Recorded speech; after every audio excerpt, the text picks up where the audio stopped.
안녕하세요. 시니어 오늘의 라디오입니다. 오늘은 경기도 파주에 사는 27살 박도현님의 사연을 전해드립니다. 비가 내리고 있었습니다. 가을 끝자락에 차가운 비였죠. 산자락에 풀잎마다 물방울이 매달려 있었고 잡초는 사람의 허리춤까지 자라 있었습니다. 어디서부터가 길이고 어디서부터가 묘인지 구분조차 어려웠죠. 그 한가운데 검은 대리석으로 세운 묘비 하나가 묵묵히 빗물을 흘려보내고 있었습니다. 그리고 그 앞에 한 청년이 무릎을 꿇고 있었습니다. 27살 박도현.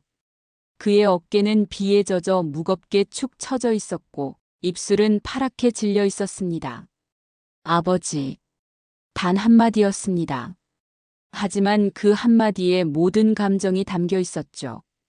억울함, 서러움, 그리움, 그리고 배신감까지. 도현 씨는 일주일 전 아버지의 유산 분배 결과를 들었습니다. 건설업계에서 이름을 떨치던 박 회장은 3년의 투병 끝에 세상을 떠났고 그 뒤엔 어마어마한 재산이 남았죠. 그날 변호사 사무실 회의실에는 형제 3명과 어머니가 나란히 앉아 있었습니다. 차가운 대리석 테이블 위엔 유언장이 놓여 있었고 그것이 인생의 마지막 심판처럼 느껴졌습니다. 변호사가 서류를 읽기 시작했습니다. 장남 박민수 씨에게는 강남 대치동 상업용 빌딩을 상속합니다. 형의 표정은 단숨에 풀렸습니다. 빌딩의 시가는 300억 원. 가문의 상징이었죠. 둘째 박진수 씨에게는 분당 메디컬 센터 건물과 아파트 3채를 상속합니다. 둘째의 입가에도 미소가 번졌습니다. 그 역시 200억 원대의 자산이었습니다. 막내 박도현 씨에게는 경기도 파주시 소재 가족묘지 한 구획을 상속합니다. 순간 공기가 멈췄습니다. 회의실에 있던 모두가 변호사를 쳐다봤습니다. 그는 잠시 머뭇거리더니 말을 이었습니다. 부동산 감정가 5천만 원, 매달 관리비 50만 원이 발생하는 것으로 확인됩니다. 한숨보다 무거운 숫자였습니다. 큰형수 미라가 조용히 웃었습니다. 그래도 뭔가 받았네. 다행이야. 둘째 형수 수진이 거들었습니다. 아직 미혼인데 저 정도면 충분하지 않아요? 그리고 어머니는 냉정하게 말했죠. 그나마 준 게 어디야. 평생 뭘 바랄 게 있니? 그 말이 도현 씨의 가슴을 갈랐습니다. 그날 밤 그는 아무 말도 하지 못한 채 혼자 원룸으로 돌아왔습니다. 빈 방에 앉아 술을 마셨습니다. 잔 속의 위스키가 눈물인지 술인지 모를 만큼 흔들렸죠. 왜 나만? 27년 동안 마음속에 눌러담은 외침이었습니다. 며칠 뒤 도현 씨는 아버지의 마지막 유산, 그 파주 묘지를 직접 보기로 결심했습니다. 비가 오락가락하는 날이었죠. 낡은 소나타를 몰고 고속도로를 달려 파주시 외곽에 도착했을 때 이미 해는 넘어가고 있었습니다. 차창 밖으로 보이는 풍경은 쓸쓸했습니다. 흙길 위로 비가 내렸고 양옆으로는 잡초가 무성하게 자라 있었습니다. 좁은 산길을 따라 올라가자 페인트가 벗겨진 간판 하나가 눈에 띄었습니다. 청송가족묘지. 낡고 삭은 간판이 바람에 흔들리고 있었습니다. 도현 씨는 그제야 깨달았습니다. 이곳이 자신에게 남겨진 유일한 유산이라는 걸요. 그는 묘비 앞에 무릎을 꿇었습니다. 손끝으로 묘비를 쓸었습니다. 검은 대리석의 표면은 차갑고 매끄러웠습니다. 아버지, 왜 그러셨어요? 그의 목소리는 젖은 흙 위로 떨어지는 빗방울처럼 떨렸습니다. 눈앞이 흐려졌습니다. 비 때문이었을까요? 아니면 눈물 때문이었을까요? 분간이 안 갔습니다. 그때였습니다. 묘비의 표면이 빗물을 타고 흘러내리며 희미한 선 하나가 나타나기 시작했습니다. 도현 씨는 눈을 비볐습니다. 착각이 아니었습니다. 물에 닿자 묘비의 표면에 무늬가 드러나고 있었죠. 그것은 마치 감춰진 그림이 빛에 반응하는 듯한 기묘한 모습이었습니다. 시간이 지날수록 그 무늬는 선명해졌습니다. 그리고 마침내 그것이 지도라는 것을 알게 되었죠. 묘비의 중앙엔 할아버지 묘가 표시되어 있었고 주변의 지형이 정교하게 새겨져 있었습니다. 그 한쪽 구석에는 작게 글씨가 쓰여 있었습니다. 물기가 흐르며 희미해졌지만 분명 읽을 수 있었습니다. 북쪽으로 10걸음 큰 바위 아래. 도현 씨는 심장이 쿵 내려앉는 소리를 들었습니다. 그는 빗속에서 걸음을 셌습니다. 하나, 둘, 셋, 열. 그곳에는 정말로 커다란 바위 하나가 놓여 있었습니다. 화강암으로 된 세월에 깎여 둥그러진 바위였습니다. 바위 뒤쪽의 흙은 다른 곳보다 부드러웠습니다. 색도 미묘하게 달랐죠. 마치 누군가 최근에 파낸 것처럼요. 그는 산 아래로 달려내려가 관리소로 향했습니다. 그곳엔 60대로 보이는 남자가 앉아 있었습니다. 혹시 박상민 회장님 아드님 되시죠? 네. 아, 드디어 오셨군요. 회장님이 생전에 꼭 전해달라고 하셨습니다.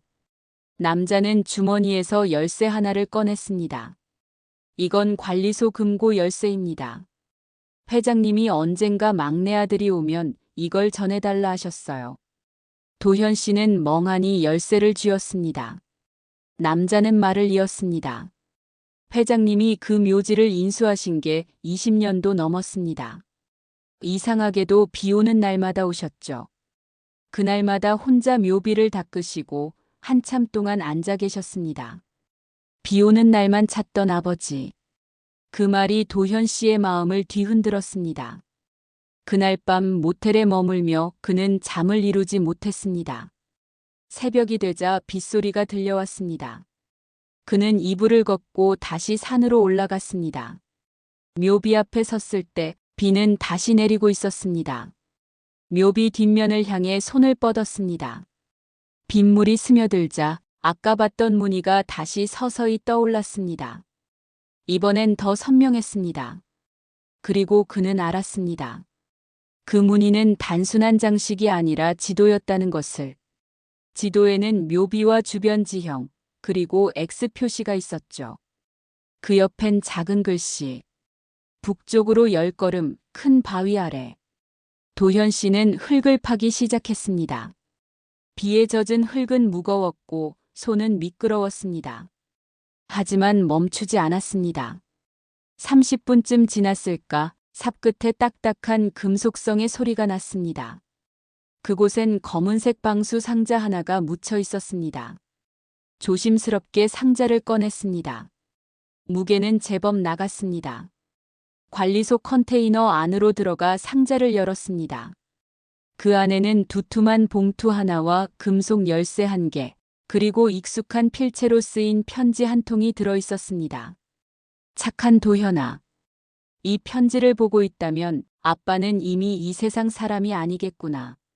하지만 걱정하지 마라. 아빠가 너에게 진짜 선물을 준비해 두었다. 내일 이 열쇠로 강남국민은행 VIP 금고를 열어라. 편지 끝에는 작은 낙서처럼 한 줄이 더 적혀 있었습니다. 절대 다른 사람에게는 말하지 마라. 그날 밤 도현 씨는 한숨도 잘 수 없었습니다. 이게 도대체 무엇일까? 아버지가 왜 자신에게 이런 걸 남긴 걸까? 다음 날 아침 그는 서울로 올라갔습니다. 국민은행 VIP 센터. 엘리베이터 문이 열리자 차가운 공기가 감돌았습니다. 도현 씨는 직원의 안내를 받아 지하 금고실로 내려갔습니다. 1247번 금고. 금속 문이 열리는 소리와 함께 작은 금고가 열렸습니다. 그 안엔 현금 다발, 그리고 파주 일대의 토지 권리 증서가 있었습니다. 대략 세어보니 총액이 400억 원이 넘는 규모였습니다. 그 옆에는 또 하나의 봉투가 있었습니다. 도현아, 놀랐지? 하지만 아직 전부가 아니다. 때가 되면 알게 될 진짜 이유가 있다. 지금은 누구에게도 말하지 마라. 그는 편지를 쥔 채 눈을 감았습니다. 가슴이 터질 듯 뛰었죠. 이 모든 게 무슨 의미일까요? 아버지가 남긴 진짜 이유. 그게 뭘까? 도현 씨의 머릿속에는 어릴 적부터 반복되던 한 장면이 떠올랐습니다. 비 오는 날 아버지는 항상 창가에 앉아 묘한 미소를 지었습니다. 그때마다 하늘을 보며 이렇게 중얼거리곤 했죠. 비가 와야 진심이 보이는 법이지. 그 말이 이제서야 이해되기 시작했습니다. 비가 와야 보이는 진실. 비가 와야 드러나는 사랑. 아버지는 그런 사람인 걸까요? 하지만 그 진실은 이제 막 시작된 것이었습니다. 엘리베이터 문이 열리자 차가운 향이 먼저 쳤다. 강남의 고급 아파트, 복도마저 반짝거리는 곳. 초인종을 누르기도 전에 문이 살짝 열리고 형의 얼굴이 문틈에 걸렸다. 늘 반듯하던 이마에 깊은 골이 생겨 있었다. 왔니? 응, 형. 거실은 호텔 라운지처럼 깔끔했다. 유리 테이블 위엔 꽃다발이, 벽면엔 와인렉이, TV엔 꺼놓은 뉴스 채널이 무음으로 흘렀다. 형수미라는 눈과 화장을 환하게 하고도 손끝이 부엌 수건을 집었다 놓았다 했다. 때 아닌 냅킨이 잔으로, 잔이 다시 냅킨으로 옮겨졌다. 형이 물었다. 도현아, 그 묘지. 아버지 묘 있는 그곳. 관리 어때? 괜찮아. 김만수 아저씨가 도와줘. 그 딱 말이다. 요즘 주변 시세가 심상치 않다더라. 가족 이름으로 묶어서. 형. 도현은 조용히 잘랐다. 아버지가 아직은 비밀로 하라고 하셨어. 형의 눈이 잠깐 흔들렸다. 미라는 물잔을 내려놓으며 웃었다. 입술만 웃음이었다. 그래도 가족끼리 오해는 만들지 않는 게 좋죠. 도현 씨도 나중에 혼자 감당 못하면 우리가 도와야죠. 도현은 미소했다. 말하지 않는 웃음. 그 집 공기엔 오래 머무를 말이 없었다. 그로부터 사흘 뒤 밤 11시 37분. 전화가 울렸다. 도현아. 형의 목소리는 낯설게 떨렸다. 미라가 코인을 했어. 아니, 도박처럼 했어. 회사 돈까지 손 뗐고 200억이 날아갔어. 우두둑 겨울 새벽 골목의 나뭇가지가 부러지는 소리를 연상시키는 그 두 글자 200억. 도현은 한숨을 삼키고 묻지 않았다. 위로도 질책도 계산도 하지 않았다. 전화기 너머에서 형의 숨이 짧게 끊어졌다 이어졌다. 이틀 뒤 또 전화. 이번엔 둘째 형. 갭투자 전세 보증금 줄줄 세고 병원도 문 닫게 생겼다. 도현아, 혹시 파주에서 뭐 나온 거 없니? 없어. 도현은 그 말 두 글자를 아버지의 유언처럼 또박또박 내뱉었다. 아직은. 둘째 형은 흠칫 숨을 들이켰다가 허공에 대고 알았다 한마디를 남기고 끊었다. 그리고 어느 오후 그들의 발걸음이 도현의 원룸으로 모였다. 세평 남짓한 방. 전기 주전자에서 물 끓는 소리가 배경음처럼 잔잔히 흘렀다. 삼각 김밥 셋, 종이컵 넷, 접이식 의자 둘자리가 모자라 누군가는 바닥에 앉았다. 어머니는 벽 쪽에 바짝 붙은 등받이 없는 의자에 앉아 손을 무릎 위에서 비볐다. 27년 만이었다. 모두가 동시에 고개를 낮춘 풍경은 형이 입술을 적셨다. 말을 고르다 실패한 음성. 도현아 우리. 말씀 안 하셔도 돼요. 도현은 서랍을 열어 그 종이를 꺼냈다. 아버지의 편지. 젖지 않게 2번, 3번 더 봉투에 넣어 다니던 그것. 형이 읽어. 도현이 건넸다. 큰형이 종이를 폈다. 손이 덜덜 떨려 종이 모서리가 가느다랗게 흔들렸다. 넌 내 친아들이 아니다. 넌 내 누나의 아들, 내 조카다. 20해 전 교통사고로 가족을 잃었다. 내 이름으로 남겨진 10억 나는 그 돈으로 사업을 시작했다. 그래서 늘 죄책감이 있었다. 언젠가 원래 주인에게 돌려주겠다. 종이 위의 글자가 방 안 공기를 바꾸었다. 형수 미라의 무릎이 탁 풀렸다. 부드러운 카펫에 무릎이 닿는 소리가 왜 그렇게 컸는지. 둘째 형은 입술을 깨물어 피맛을 삼켰다. 어머니의 눈동자가 멀리 아주 멀리 흔들렸다. 누군가 가장 완고하던 그 목소리 조용히 울었다. 둘째가 먼저 깼다. 살아야 한다 쪽으로 늘 빠르게 도달하던 현실 감각으로. 그래도 가족이잖아. 같이 나눌 수는 없겠니? 도현은 그 말에 고개를 들었다. 그들의 얼굴이 한 번에 들어왔다. 자신을 가끔 아들로, 때론 외부인으로 불러왔던 시간의 얼굴들. 아버지 뜻은 분명해요. 원래 주인에게 돌려주는 것. 도현은 숨을 고르며 덧붙였다. 그리고 가족을 미워하지 말라고 하셨어요. 침묵. 환히 켜놓은 전등 아래에서도 그 침묵은 도드라졌다. 그날 그들은 각자의 생각을 들고 돌아갔다. 누구도 예전 자리로 돌아갈 수 없다는 걸 알면서도 모두가 습관처럼 예전으로 돌아가고 싶어 했다. 문이 닫히고 방 안엔 다시 전기 주전자 소리만 남았다. 도현은 편지를 다시 접었다. 미워하지 말라는 그 한 줄이 종이 밖으로 흘렀다. 그는 그 말 위에 손바닥을 올렸다. 손바닥이 조금 따뜻해졌다. 한 달. 그 사이 엄청난 속도로 무너지는 것들이 있었다.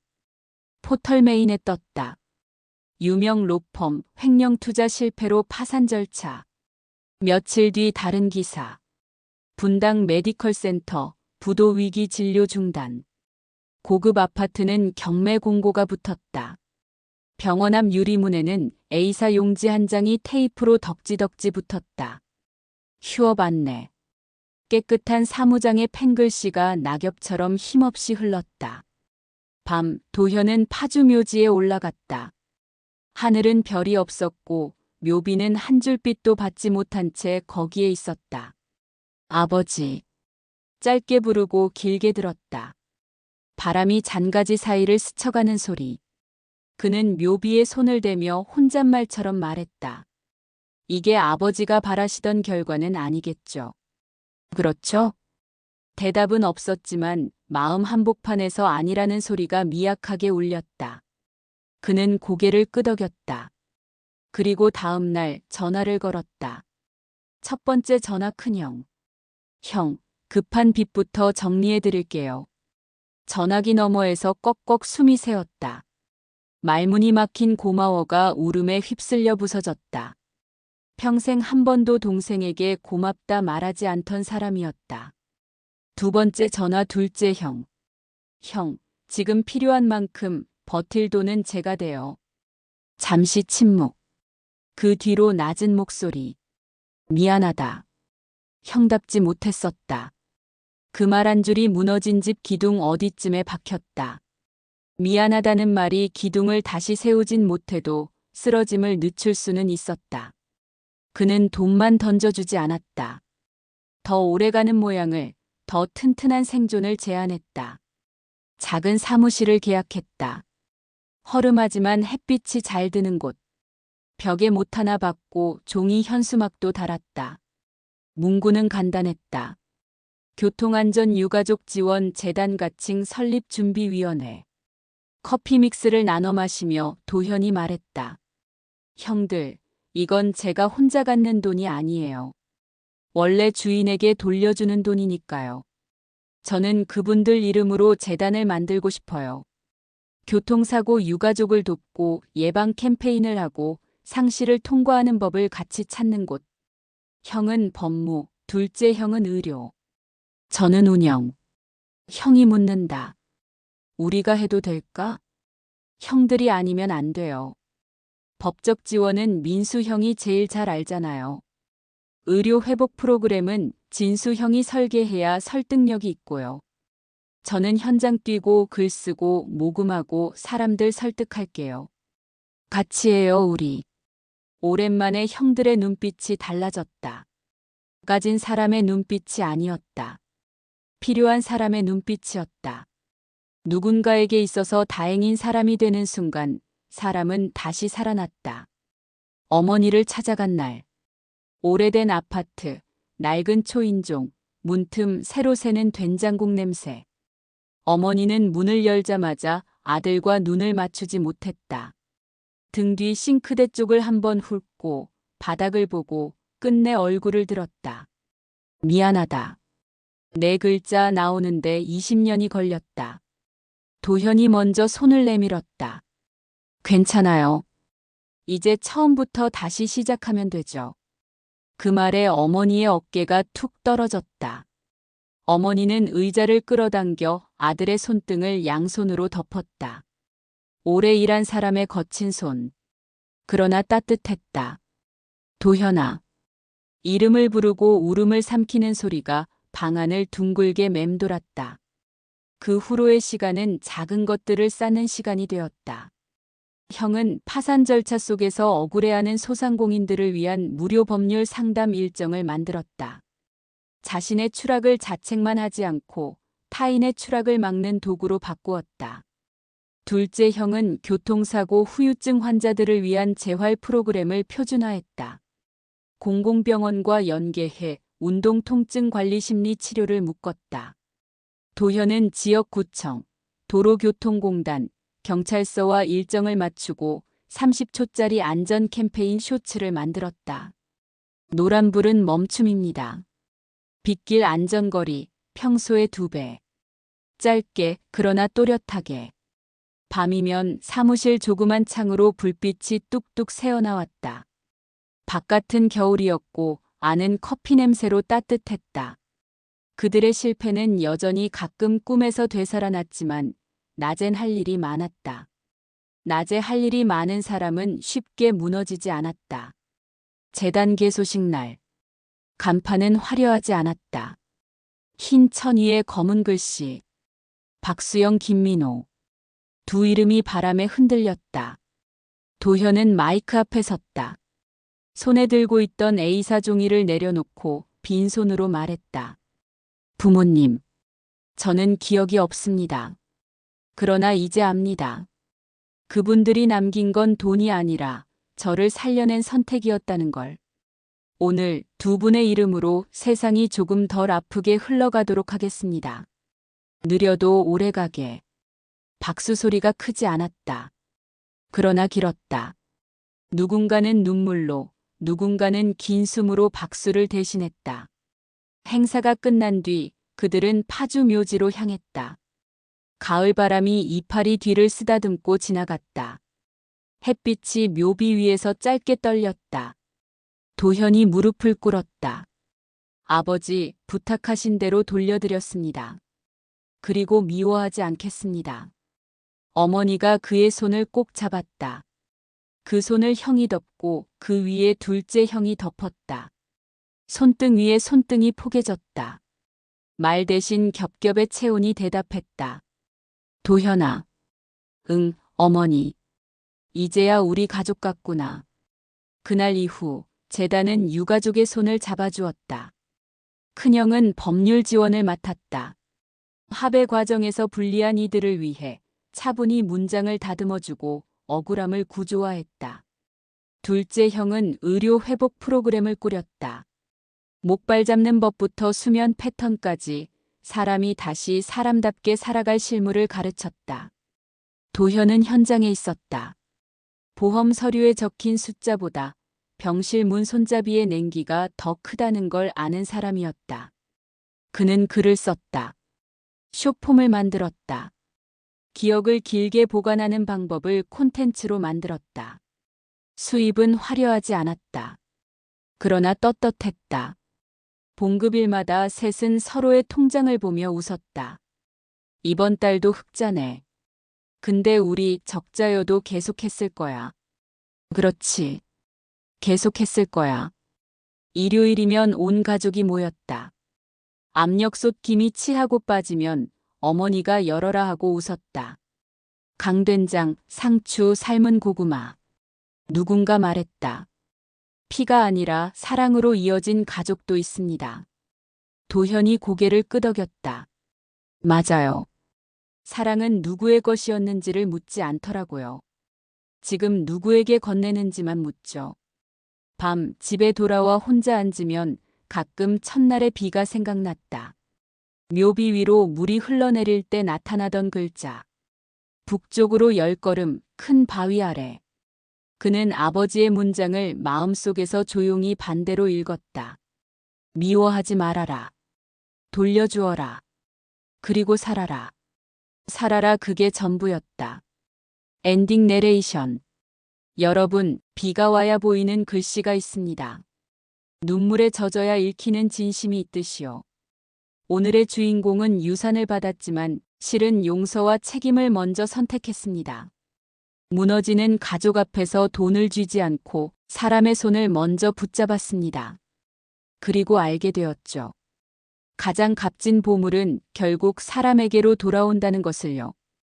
돈은 방향을 잃으면 흩어지지만 사랑은 길을 잃어도 다시 서로를 찾아옵니다. 신이어 오늘의 라디오였습니다. 당신의 마음에 남은 이야기 내일도 이어가겠습니다.